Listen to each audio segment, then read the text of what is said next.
사사기 21장 1절에서 12절까지 말씀. 저와 여러분이 교독을 읽고 12절은 함께 읽겠습니다. 1절입니다. 이스라엘 사람들이 미스바에서 맹세하여 이르기를 우리 중에 누구든지 딸을 베냐민 사람에게 아내로 주지 아니하리라 하였더라. 백성이 베델에 이르러 거기서 저녁까지 하나님 앞에 앉아서 큰 소리로 울며 이르되 이스라엘의 하나님 여호와여, 어찌하여 이스라엘에 이런 일이 생겨서 오늘 이스라엘 중에 한 지파가 없어지게 하시나이까 하더니, 이튿날에 백성이 일찍이 일어나 거기에 한 제단을 쌓고 번제와 화목제를 드렸더라. 이스라엘 자손이 이르되 이스라엘 온 지파 중에 총회와 함께하여 여호와 앞에 올라오지 아니한 자가 누구냐 하니, 이는 그들이 크게 맹세하기를 미스바에 와서 여호와 앞에 이르지 아니하는 자는 반드시 죽일 것이라 하였음이라. 이스라엘 자손이 그들의 형제 베냐민을 위하여 뉘우쳐 이르되 오늘 이스라엘 중에 한 지파가 끊어졌도다. 그 남은 자들에게 우리가 어떻게 하면 아내를 얻게 하리요? 우리가 전에 여호와로 맹세하여 우리의 딸을 그들의 아내로 주지 아니하리라 하였도다. 또 이르되 이스라엘 지파 중 미스바에 올라와서 여호와께 이르지 아니한 자가 누구냐 하고, 본즉 야베스 길르앗에서는 한 사람도 진영에 이르러 총회에 참여하지 아니하였으니, 백성을 계수할 때에 야베스 길르앗 주민이 하나도 거기 없음을 보았음이라. 회중이 큰 용사 12,000명을 그리로 보내며 그들에게 명령하여 이르되 가서 야베스 길르앗 주민과 부녀와 어린아이를 칼로 치라. 너희가 행할 일은 모든 남자 및 남자와 잔 여자를 진멸하여 바칠 것이니라 하였더라. 그들이 야베스 길르앗 주민 중에서 젊은 처녀 400명을 얻었으니 이는 아직 남자와 동침한 일이 없어 남자를 알지 못하는 자라. 그들을 실로 진영으로 데려오니 이곳은 가나안 땅이더라. 아멘. 기도하겠습니다.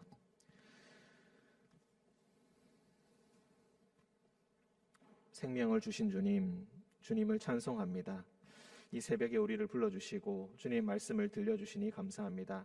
말씀을 묵상할 때에, 주님께 마음을 다하여 찬양 드릴 때에, 그리고 우리의 마음을 주님 앞에 토로하여 내어놓을 때에 주님 우리의 예배를 받으시고 우리의 기도를 주님 들어주옵소서.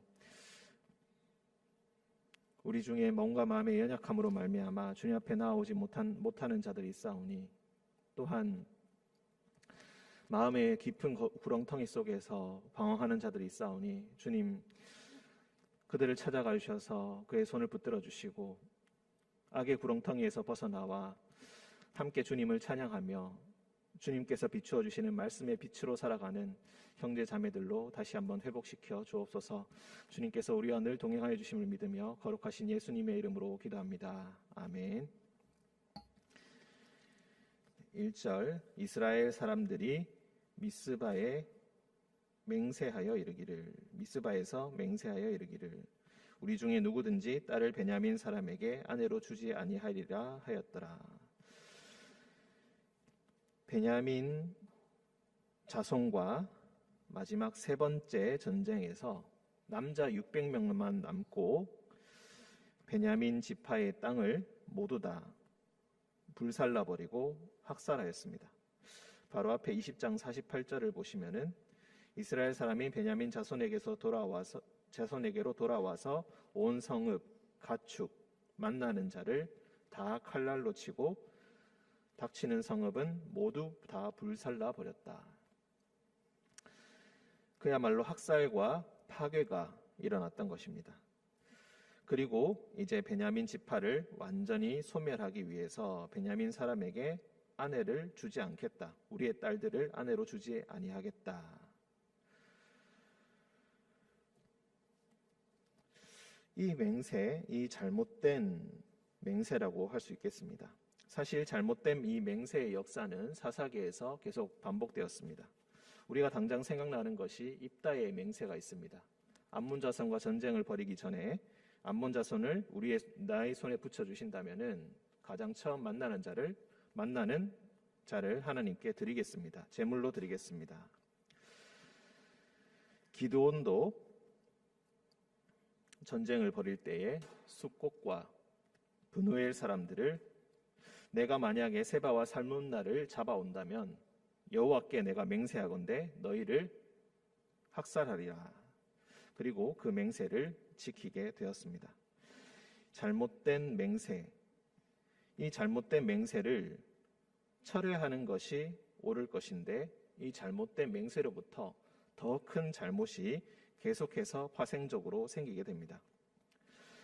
분명 이스라엘 사람들은 잘못된 맹세 그리고 형제를 학살하는 잘못을 저지르고 난 후에 그들은 베델에 와서 하나님 앞에 또 잘못된 예배를 드립니다.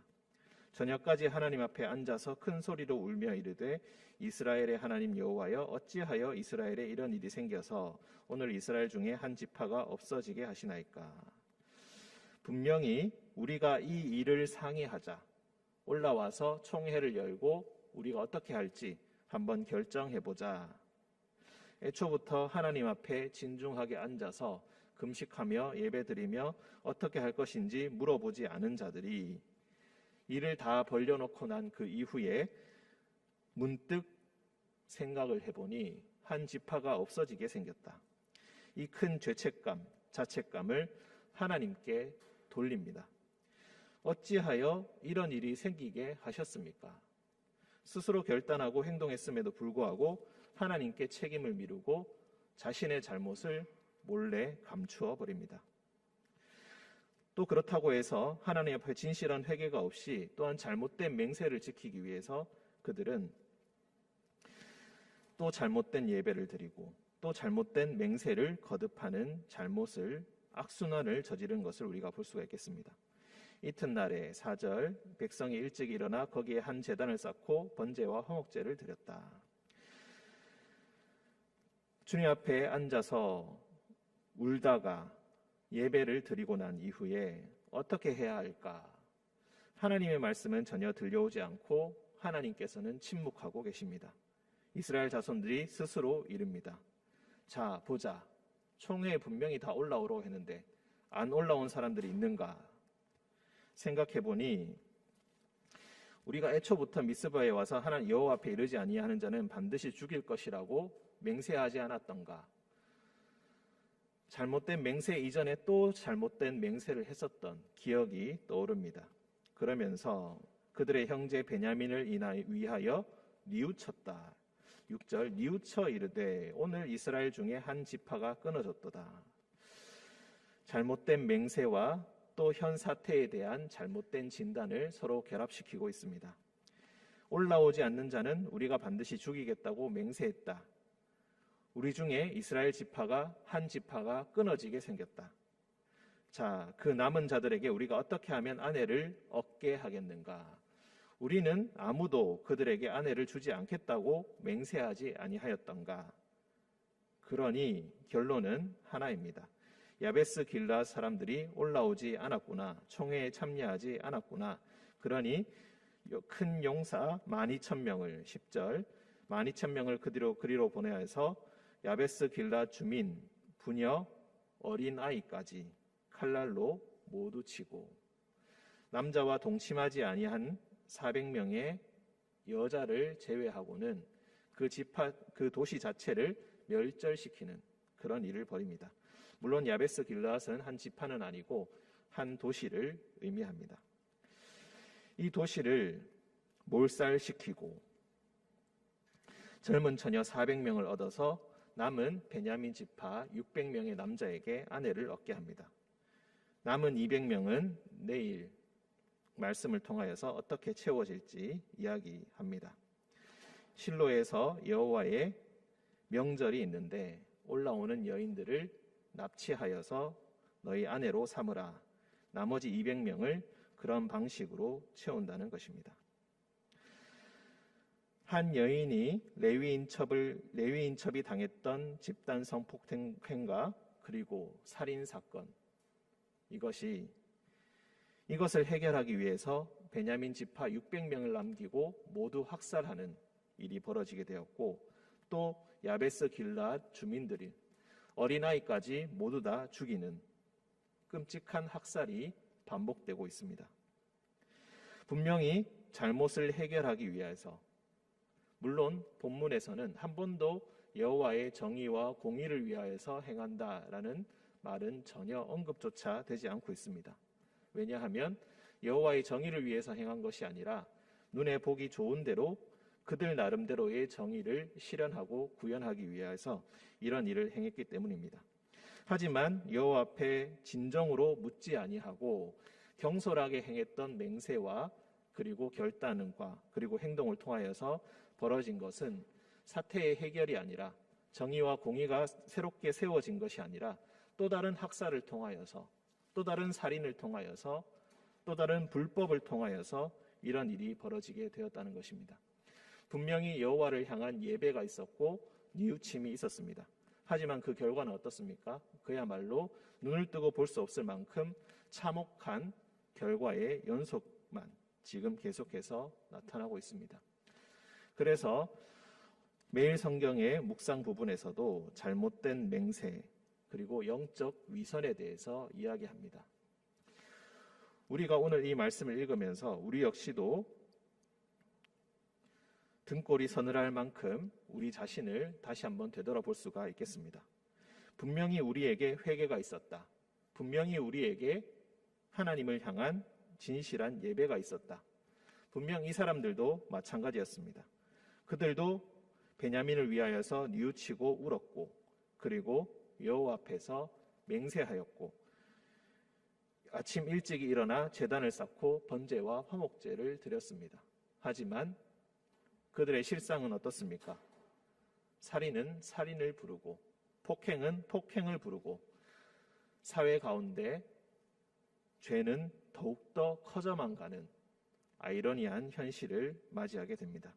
진실한 회개가 없는 잘못된 맹세를 지키기 위해서 내가 이 맹세를 한 것이 잘못되지 않았다는 것을 스스로 증명하기 위해서 더 큰 잘못을 저지르는 일이 계속해서 일어났던 것입니다. 21장 1절에서 12절까지 이때만 벌어진 것이 아니라 사사의 역사에서 계속해서 그 씨앗이 보였고 그 씨앗이 점점 더 커져서 이 21장에서 절정에 이르게 되었다는 것입니다.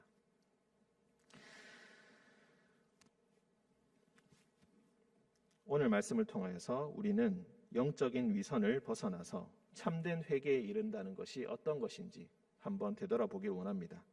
만약에 우리 가운데 예배가 있고 우리 가운데 분명히 맹세가 있고 결단이 있었지만 만약에 계속해서 잘못이 반복된다면 우리가 큰 틀에서 무엇이 잘못되었는지를 전혀 모르고 있을 가능성도 분명히 있습니다.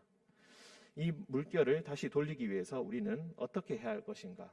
우리는 무엇을 제대로 깨달아야 할 것인가? 우리는 그것을 어쩌면 스스로 알 수는 없을 것입니다. 우리는 하나님의 말씀을 듣고 하나님의 말씀을 깨닫고 하나님의 말씀을 듣는 것을 때때로 너무 쉽게 생각합니다. 빨리 대답을 얻지 못하면은 초조해하면서 어떻게든 그 결과를 빨리 얻고자 합니다. 하지만 하나님께서 대답해 주지 않는다면은 우리는 그 대답을 듣기 전에 우리의 행동을 멈추고 먼저 하나님의 말씀을 들어야 할 것입니다. 하나님의 말씀이 지금 당장 우리에게 오지 않는다면은 말씀이 들려질 때까지 기다려야 할 것입니다. 말씀을 빨리 얻고 빨리빨리 행동에 옮기고 빨리빨리 결과를 얻으려고 하기보다는 하나님께서 하나님의 입을 떼실 때까지 우리는 인내하면서 주님 앞에 무엇이 잘못되었는지 제대로 다시 한번 되돌아보는 깊은 진정한 회개의 시간이 반드시 있어야 할 것입니다. 오늘 이 참된 회개가 그리하여서 참된 삶으로서의 전환이 악순환을 깨고 다시 한번 나타나는 우리 성도님들 되시기를 주님의 이름으로 축원드립니다. 함께 기도하겠습니다. 은총의 주님,